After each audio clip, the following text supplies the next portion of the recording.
Welcome to the Fat Fueled Family Podcast, where every week Danny and Maura Vega discuss topics that help families live a healthy and active lifestyle with their little ones, including nutrition and training, peaceful parenting, education, and mindset. To stay up to date, make sure to hit subscribe on this podcast and check out the blog at www.fatfueled.family. You can also find them on Facebook and Instagram at dannyvega.ms, at fatfueledmom, and at fatfueledkids, and Fat Fueled Family on YouTube. Enjoy the show.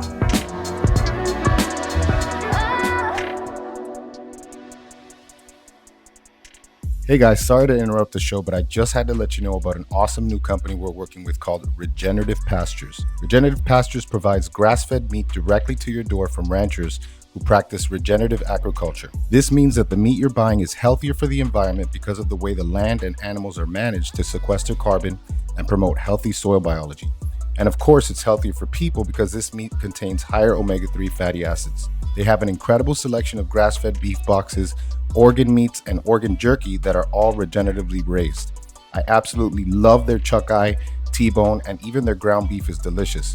We just add some salt and pepper and it comes out delicious every single time. Supporting Regenerative Pastures directly supports ranchers financially, helps the environment, and ensures high-quality, delicious protein for us to eat. The best part is that when you use the code FATFUELED at checkout, you save a whopping 30% on their subscription box. So head over to regenerativepastures.com and use FatFuel to save on your monthly beef box. All right, let's get back to the show. What's up, everybody? I just wanted to come on and give you guys a quick intro. This is going to be a little bit of a different episode. So I was blessed enough for Chris Duckett, my producer, to record my talk at KetoCon. Now, you guys, if you've been to KetoCon, you'll know what I'm talking about. It was really special. It was like a family reunion because it had been 3 years, and I can't believe it's been 3 years, but it had been 3 years since a lot of us were together. This talk was really special to me. It was actually the first time I'd been nervous really ever before a talk. I usually don't get nervous before talks, but this one was really important to me. Of course, my notes, I had notes, which I never have notes, but I had notes on my computer. My computer battery died and I winged it, but apparently people didn't notice. So I just wanted to give you guys a quick intro. This is on community and accountability and the importance of having a community in 2022. So I think you guys are going to like this. Definitely let us know how you like it. Let us know, give us some feedback, and I hope you guys enjoy it. Hey guys, I want to take a minute to make a quick shout out to our sponsors, Optimal Carnivore. You've heard us talk about how important organ meats are. They're some of the most nutrient-dense foods on the planet. Now, for people like me and my oldest son, Desmond, it's easy to eat things that turn most people off because if you tell us it's healthy, we're down for whatever. But for my other son, Dean and Maura, and I suspect a lot of you, not so much. You can make things like our organ meat burgers, but that also requires some effort, and you still may not like the taste. Optimal Carnivore sources 100% grass-fed organ meats from New Zealand, freeze-drying the organs and encapsulating them into convenient bovine gelatin capsules. Unlike a lot of areas in the US, New Zealand still has a lot of rich soil, lush greenery, and one of the cleanest environments on Earth. They currently have a grass-fed organ complex that contains 9 different organs, including beef liver, brain, thymus, heart, kidney, spleen, pancreas, lung, and gallbladder, and they have a grass-fed liver product. These products are perfect for people who are traveling or still trying to develop an appreciation for organ meats. Optimal Carnivore covers your bases at home or while traveling, and their products are 100% grass-fed and grass-finished and free of hormones, pesticides, antibiotics, and GMOs. The mission over at Optimal Carnivore is to make it easy for people to consume the most nutrient-dense foods on the planet. They also plant 1 tree for every product sold, which helps the environment. Head to amazon.com/optimalcarnivore and use the code VEGASAFE10 to receive 10% off all of their products. What's up, everybody? Welcome. Morning. So excited to be on stage again. As everybody knows, it's been 2 years, almost 2 years for me not being on stage. I finally got to get back on stage in January and then again in April. But this is a very special place for me. And the first thing I want to do is I want to thank Robin, Ryan, and the whole team, all the volunteers at KetoCon for making KetoCon not only my favorite conference of all time, but the epitome of what I'm going to talk about today. So please give a hand So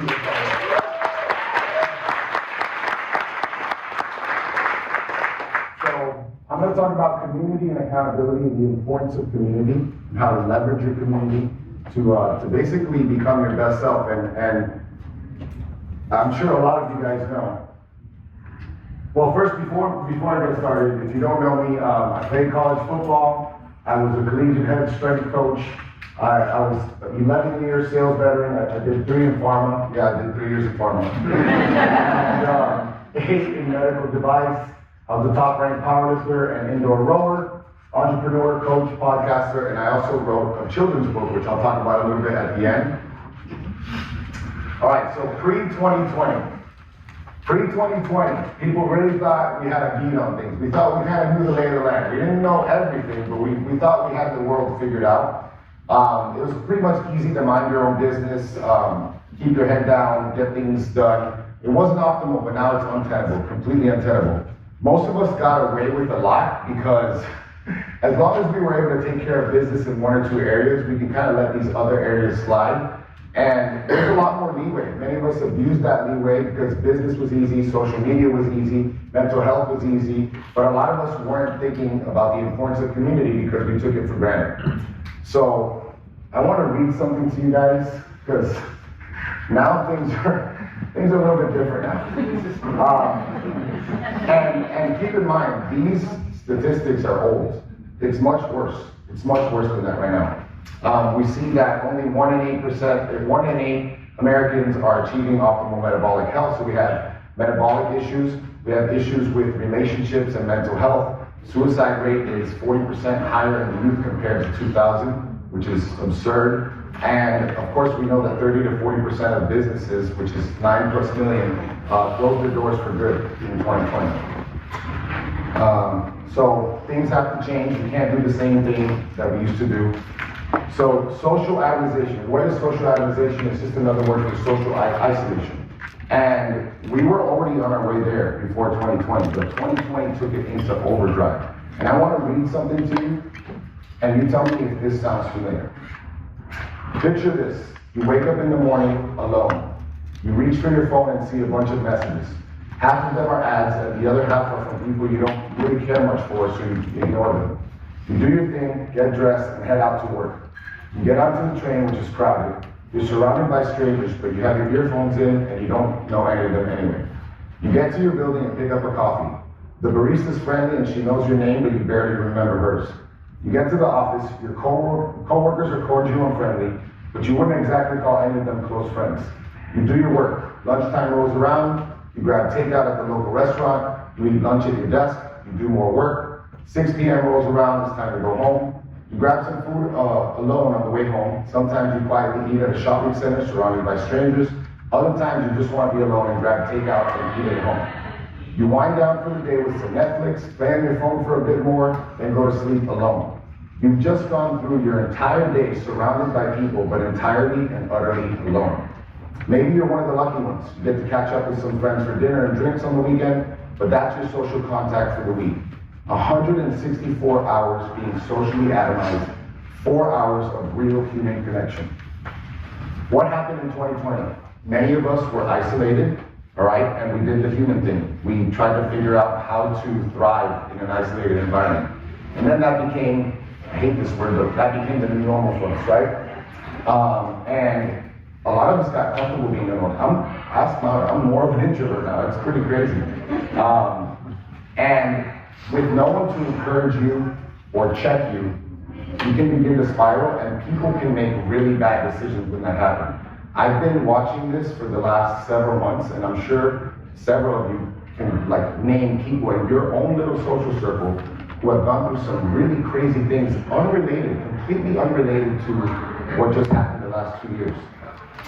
I'll give you an example. So I went through my first ever bout of depression. It took me 4 months to realize that I was depressed, and then it took me another 11 months to figure out how to fix that. And when I finally figured it out, and this was many steps, I called Robert. and he's like, why didn't you tell me? And I was like, well, I don't know why I didn't tell you. So the first thing I want to tell you guys, this is irrespective of everything else I'm gonna go over here, is check on your friends. You know, I bet you all of you can name 4 or 5 people in your life who are dealing with a difficult situation, and all you have to do is send a quick text during lunchtime. Have that list of people, check in on them. And the other thing is you want to be open with your friends. If you're that person, share that with your friends, you know? I always say you want to have 2 to 3 ride or die friends with integrity. They have to have integrity. If they don't have integrity, then you're all going to just crawl away into misery. So if they don't have integrity, community can become toxic, just like internet culture. So something interesting about community is that if you're in a community of people who don't have integrity, it can actually encourage really terrible behavior. So imagine you're in a group of people committing a crime.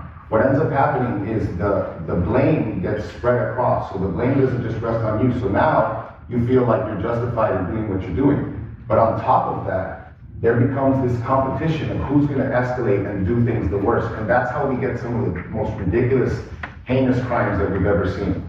I want to share a Bible verse, Ecclesiastes 4:12, because it perfectly illustrates the idea of 2 to 3 people.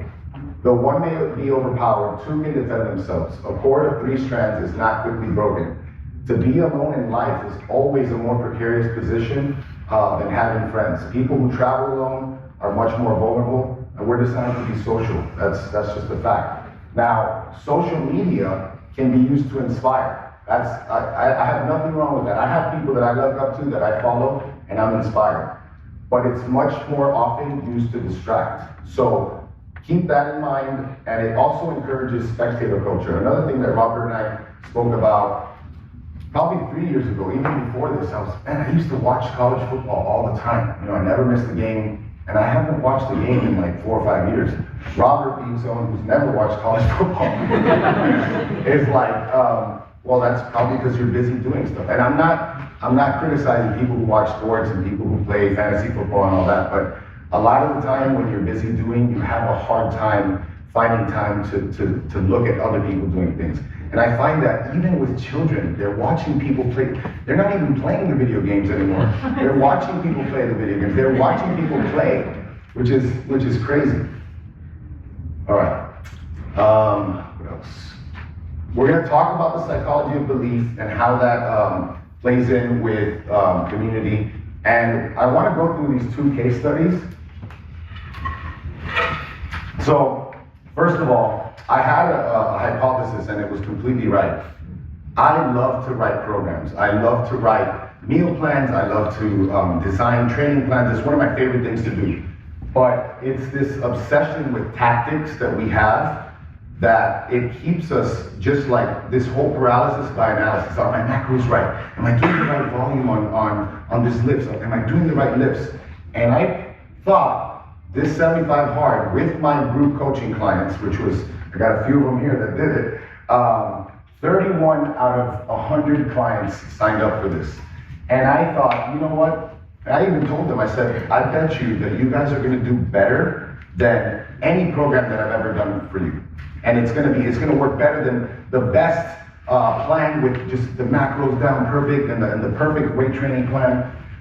So what happened in this study, in this example, 31 out of 100 clients signed up.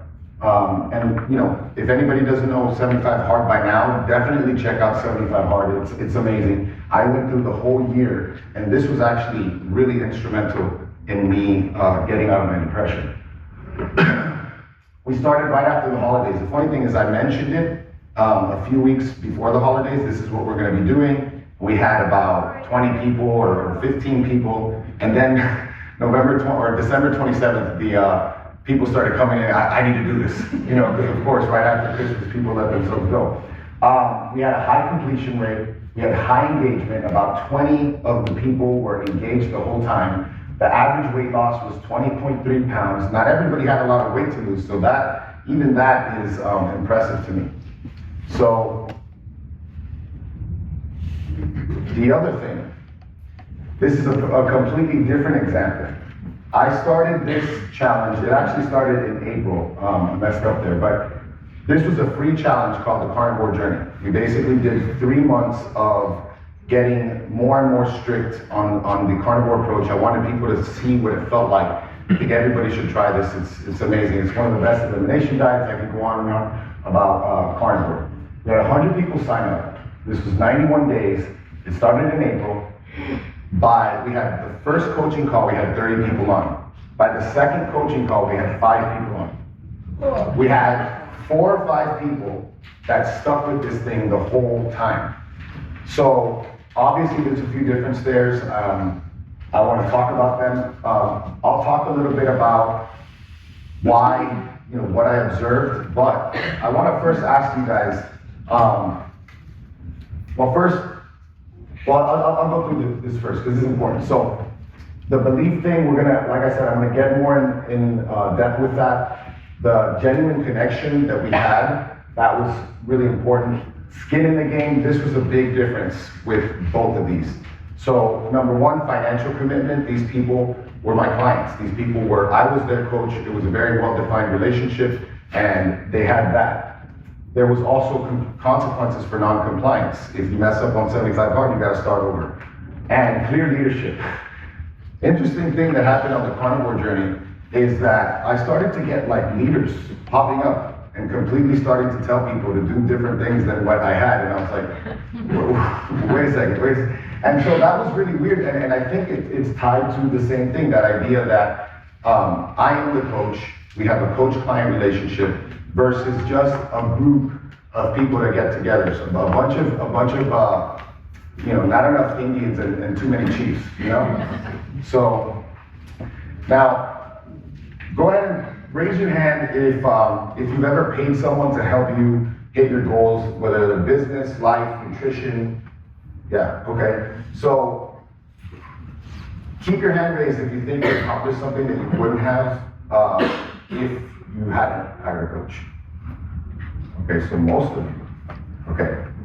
Now I don't think everybody needs a coach, but I think that at certain times, and especially if you're really trying to make a big life change, a coach is going to help you understand your why. A good coach is going to be able to troubleshoot with you. And a lot of the time when we hit resistance on our own, we tend to just curl up into a ball and stop. A coach is going to help you keep going. So the other thing is, obviously, when there's no financial skin in the game, you can afford to stay in that dimension between basically wishful thinking and action.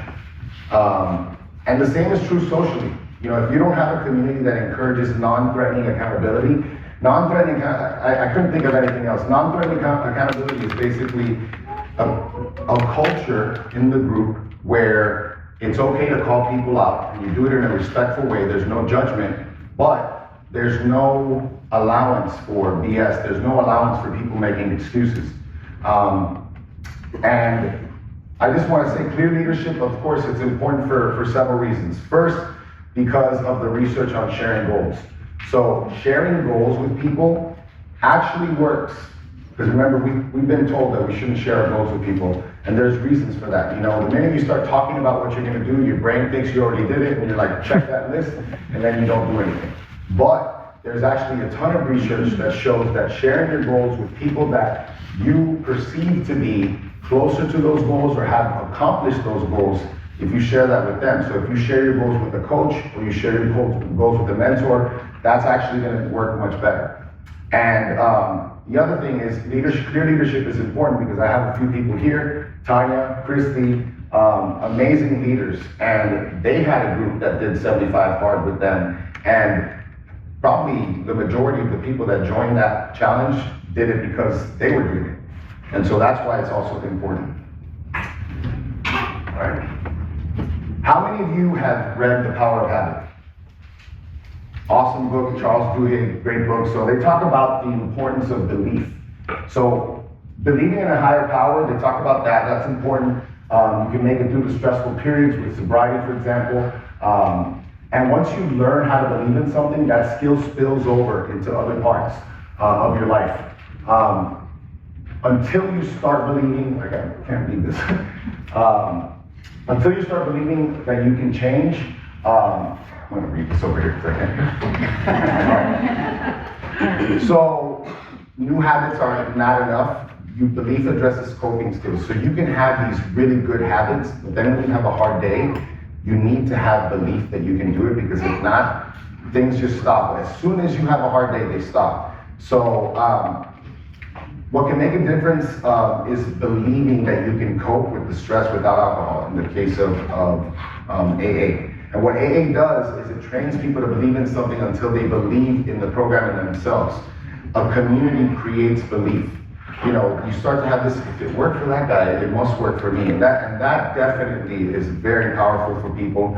And change occurs among other people. When people join groups where change seems possible, the potential for that change to occur becomes more real. And belief is just much more real when it occurs within a community.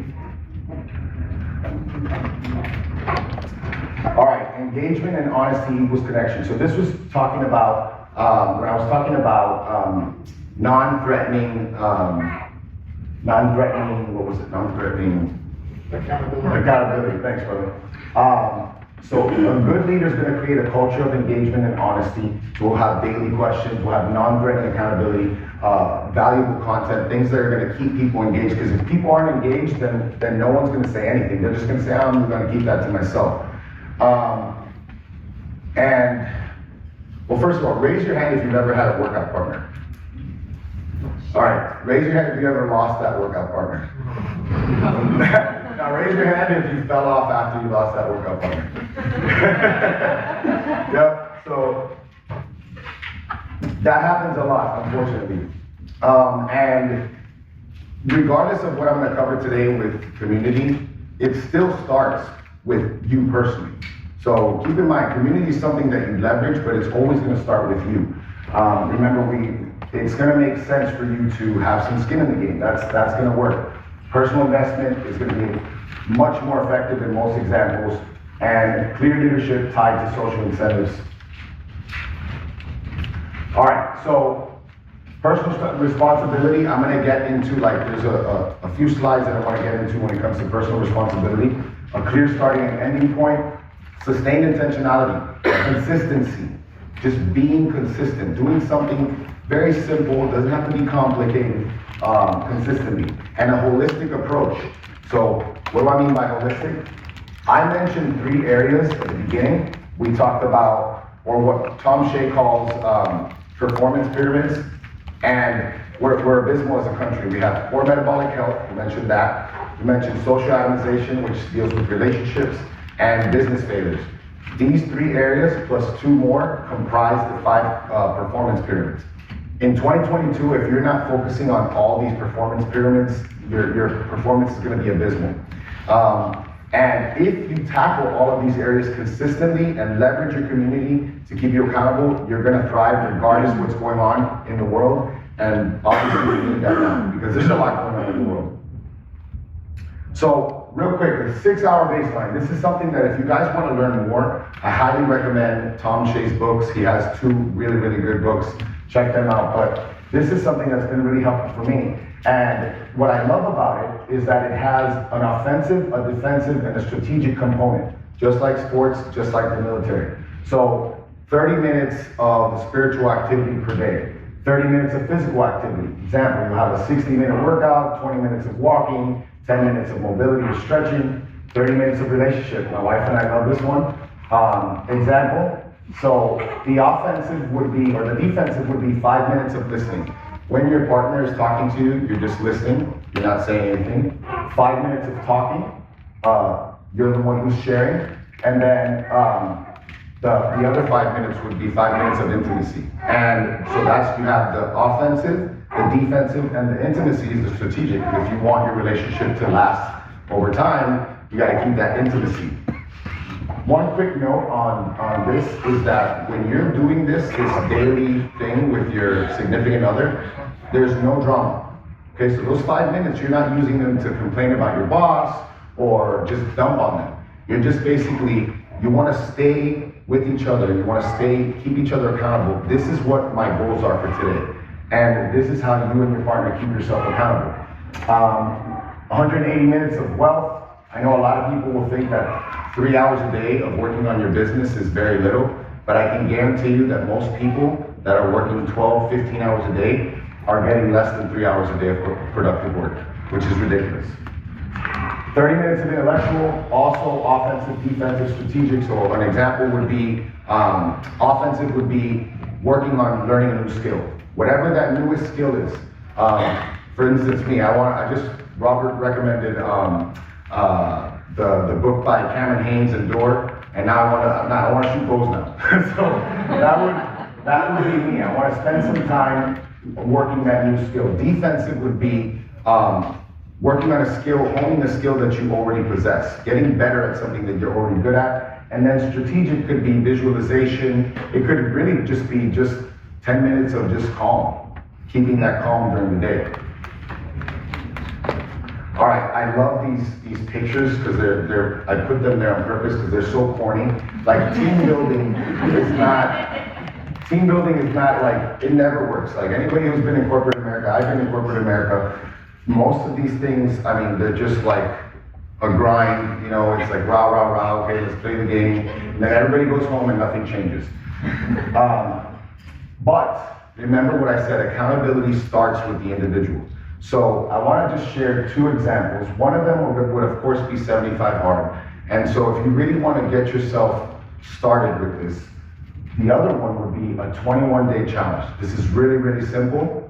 It's 5 push-ups, 10 squats, and 15 sit-ups. So actually it starts with 5 of each.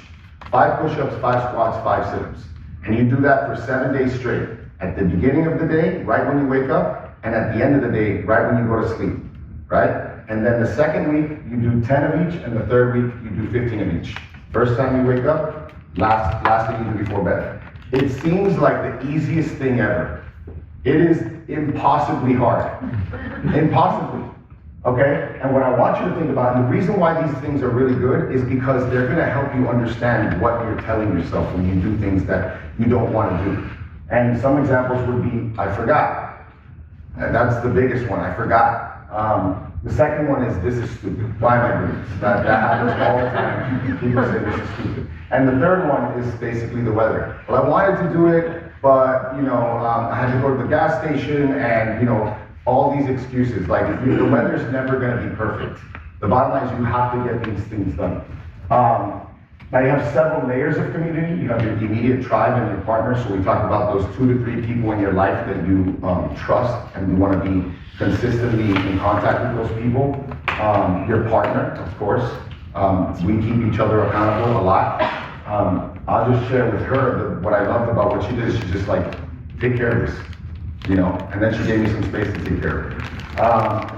And then your extended community. And your extended community, I really do think that these online communities could be really helpful. Because if you guys don't know, the internet started with chat boards. And these chat boards were all special interest chat boards. And all these people were talking about was whatever that special interest was, right? And now it's devolved into what it is now. But I would say that nowadays, Facebook groups, Telegram chats that are focused on a specific topic, and hopefully it's not something that's just wasting your time. Hopefully it's something that's helping you hit a goal, are much safer than turning on your Instagram and just getting bombarded with all the negativity. So these online groups can actually be really, really helpful. But most of these interactions are going to be happening with those 2 to 3 people that are closest to you and your partner. All right, group coaching. This is what we do, and this has worked really, really well.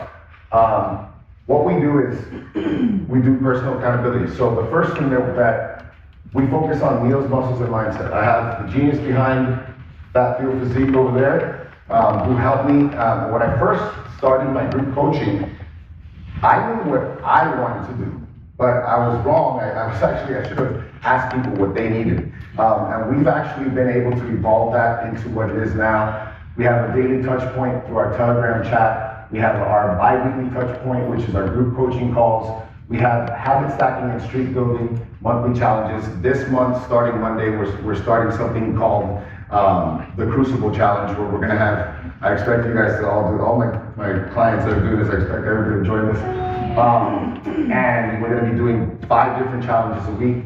And ongoing education. We have our document library, training, nutrition, mindset education. It doesn't have to be with me, but I would definitely have you guys look at your life. We've been hearing this whole time about we got to get rid of seed oils, we got to get rid of processed grains and sugars. Look at your life and look at all the crap when it comes to social media, when it comes to relationships. You guys, we have, 84,000. First, let me tell you this. So if you had $84,000 and someone stole 10 of those dollars, would you guys spend the rest of the day and the rest of your money trying to get those $10 back? You probably wouldn't care, right? We have 84,000 seconds in a day. And if someone ruins those 10 seconds, how many of us spend time extending that insult on our own? So we have to protect our time, and the way we do that is we get rid of everything in our diet as far as people online, people in person who are not helping you reach your goals. We have to get rid of that. And so I would encourage everyone here to first start with keeping yourself accountable. Then join a group, join our group, join some other group, find something. We have the Keto Advance Club here. Find something that's going to keep you accountable, because as we've seen, when you're isolated and you're not in a group, you make really bad decisions. And these are not just in diet and exercise. These are across the board. Things that are illegal. I'm sure a lot of people have seen what can happen when you're left alone. When we're alone, we start to do things in secret because no one's going to find out. We have no one to keep us accountable. So last thing I'll say is just make sure that you find a group that can keep you accountable. And that's leveraging that is going to allow you to really hit your goals and become your best self. Now, where you can find me, we have fatfuel.family is our podcast. We have our consults, our individual coaching. Fatfuelphysique.com is if you want to join our group coaching. You can find me on Instagram. And if you want a really cool children's book that basically is kind of related, because we see that children are lacking in social skills. What we did was we took How to Win Friends and Influence People and turned it into a children's book, which is really, really cool. Yeah. So the importance of being able to deal with people. It doesn't matter if you're going to be an engineer. It doesn't matter if you're going to work with computers all day. You need to learn how to communicate effectively. You need to learn how to manage conflict peacefully. And you need to learn how to influence people without manipulating them. And that's what the goal of this book is. And we even have a really cool workbook at the end of the book where you can have your child basically take action on these things. So like, remember 3 people's birthdays today. And then now you can say happy birthday to them. The things that are in there, adults could benefit from them. So that's it. That's all for me. What do you guys got as far as questions? I'd just say that it's so important what you're saying about community. I've been on about a 10, 11-year journey myself, losing 100 pounds and putting diabetes into remission and high blood pressure, so no medications for me or anything. And I think one of the biggest factors that helped me keep going was community. And a lot of it's for me, because until COVID, I traveled a whole lot, and I will continue soon. So I was kind of away from my home base a lot, like 95% of the year. Was this online community? Yeah. And so I even started a little group, and I'm in a lot of groups on Facebook that help just keep feeding my brain so that I don't overfeed my body. The community is a really wonderful thing, and thank you for this talk. Oh, my pleasure. Totally agree. All right, man. So I feel like you had a period. Calling you out a little bit here. Do it, bro. Where you struggle with some distraction in your life. Oh, yeah. How do you now, from a very tangible, actionable standpoint, mitigate against falling into that distraction? Well, the distraction was part of it, 100%. And what I did with the distraction was, so the first thing is, of course, remove the distraction. I'm just now, after, I would say, a good 6 months of completely distancing myself from distractions, trying to figure out how to reintegrate myself online, because I'm supposed to be online, I'm supposed to add value. And so it's a cop-out for me as someone who wants to educate more people, teach more people about what we're doing, to just completely let it go. Because I know that that's important. The reason why you all are here is because you might have heard our podcast, you might have seen our posts on social media, and so I'm still erring on the conservative side because I really can't stand social media. But the other thing is to not let the things like, I remember people used to talk crap, people talk crap about Robert. I was like a mad dog online. And it's because I come from a culture of honor. Like my father always taught me to defend your honor. And in person, it's really good to do that, right? To defend your honor. But online, everything is upside down. Online, if you defend your honor, you automatically lose. So engaging online is you automatically lose. So that was a big thing for me was to stop engaging, but more importantly, just cut off the inputs, man. That's what people have to do is cut off the inputs. Like if you guys have iPhones, you should be getting those little reminders every week of your screen time. Make it a goal to reduce the screen time because it is the biggest problem with it is people say, oh, it inspires you, but that's not what it is. It is a complete distraction. Thanks, You posted, I don't remember when it was, a while back, about the screen time thing. Oh, yeah. And I looked at it and I was like, that's a little bit shocking. So I put a reminder, so after like an hour, like told me like an hour on Instagram and Facebook today, do you want more time? Like usually I say no, but it influenced our kids who also are obsessed with their, whatever it is they're doing, their iPad and games. You're talking about the limits? Yeah. Yeah. You can set limits. Set limits for yourself. Definitely set limits for your kids. And now our kids have set their own limits. Yeah. They have passwords, so they're like, can I have my password? Like, nope. That's good. Well, so as some, I really appreciate you sharing what you've been through, even over the past 2 years and few years. And what do you think is the best advice for someone who is seeing someone in their life go through something similar and is trying to communicate to that person and let them know that it's okay to get help, and and let them know that you're noticing that they're in a place of struggle? yeah, man, let me tell you that I think if someone would have told me when it was happening, it might have taken me a little bit, because some people are dying for someone to tell them to talk to, but I'm very stubborn. I would have personally heard it. Thanks, no, I'm good. I would have done that 3 or 4 times until finally. So I think just letting them know that you're there for them. I think hitting them over the head is really hard. I've learned that a lot as well. Trying to get people to, why don't they understand? That doesn't work. But the only thing I can say is the same thing I say about sharing my faith is you just gotta plant the seed. Plant the seed and just step away and hopefully because there is the possibility that they'll never do it. And that's a possibility that we have to live with because it's never going to come from us. It really is never going to come from us. They're going to have to be the one to make that decision. So, Danny, I'm curious, have you found a sweet spot with community, specifically coaching? Because I feel like community gets too big. Yeah. The accountability, it's like, all right, I can hide in the background now. I can step back seat. Yeah. Have you found like a sweet spot, a good balance, where it's kind of like, hey, this group is small enough, we know you're here, we're holding you accountable, but also where it's like the group dynamics of like the people holding each other accountable as well. As far as like the size? Yes. Yeah, man, I haven't seen the success that I've seen with more than like 30 to 40 people. I haven't seen that higher. And I'm trying to figure that out because obviously I want to scale, I want to coach more people.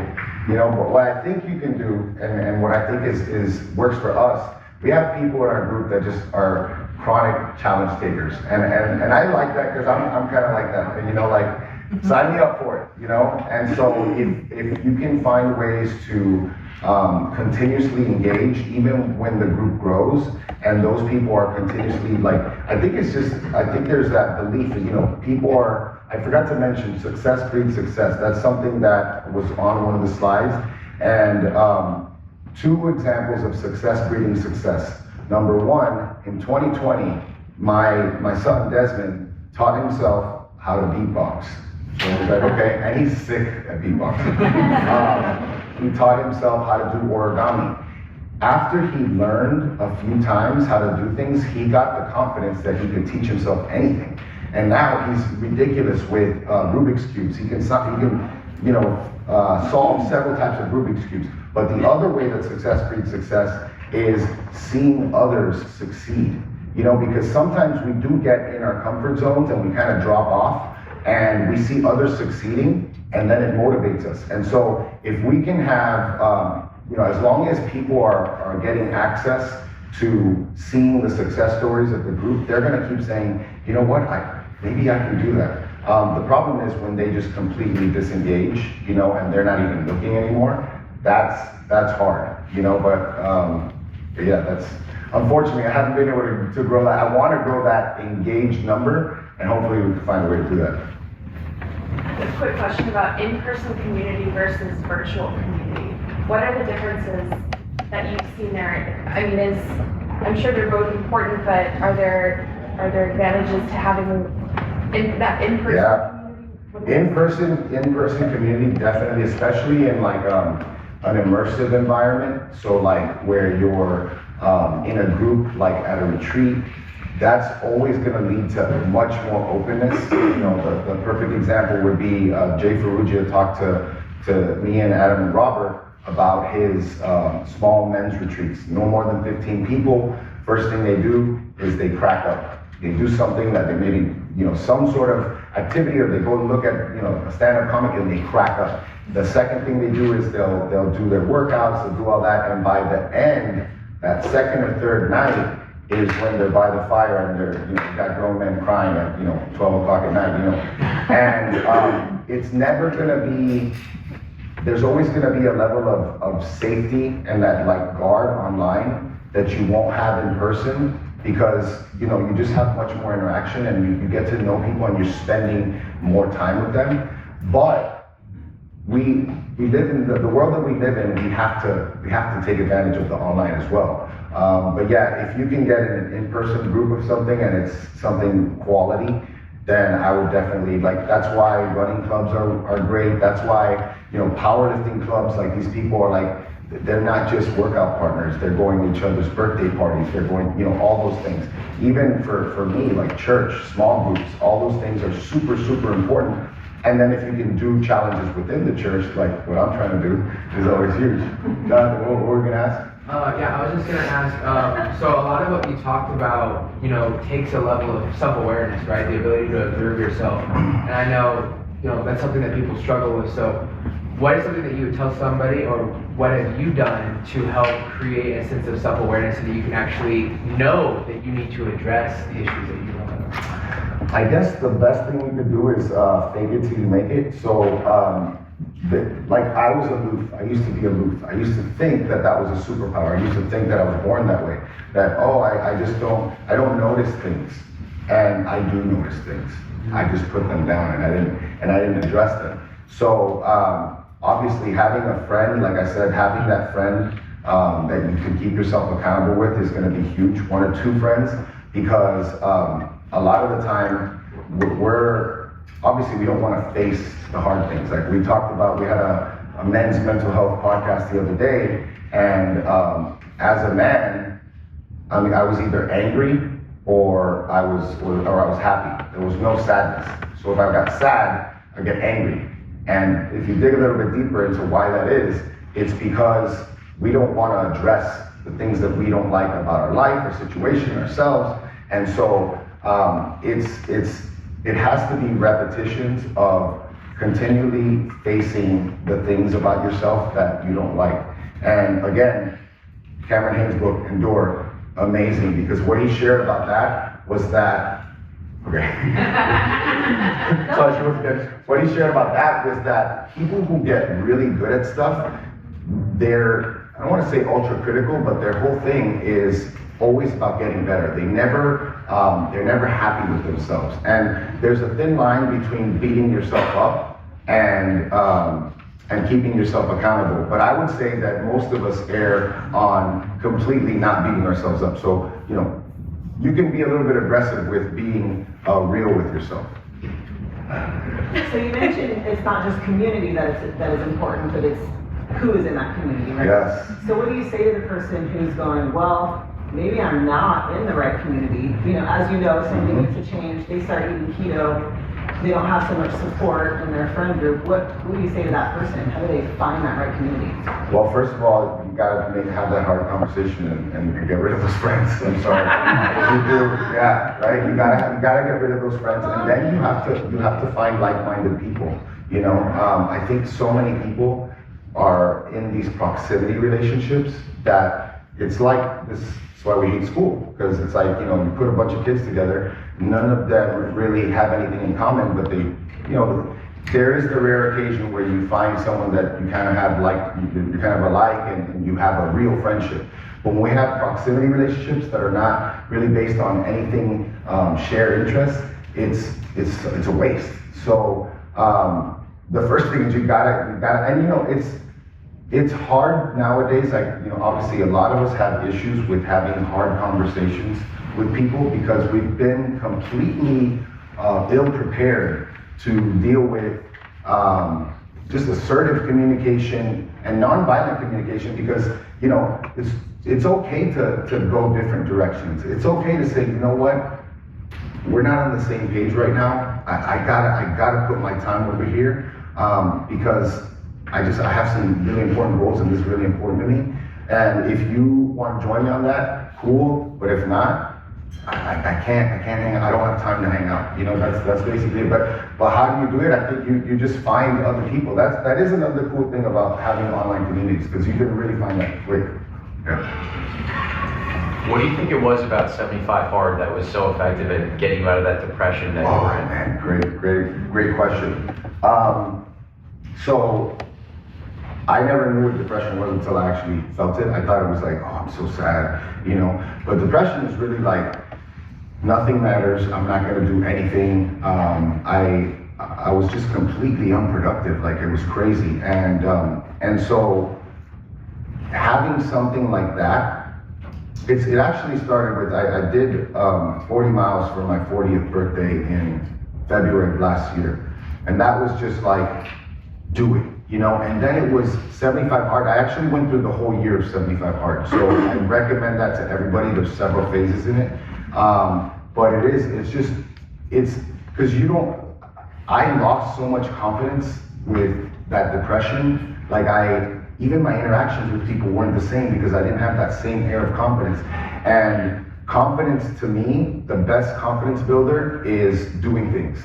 You know, and so 75 Hard, doing things, I'm like, I'm not different. This is who I really am. This is me. I'm getting back to me. So that's why it's so good, man. Yeah. Anybody else? Good. No. I think we're out of time. So, all right. Thank you, guys.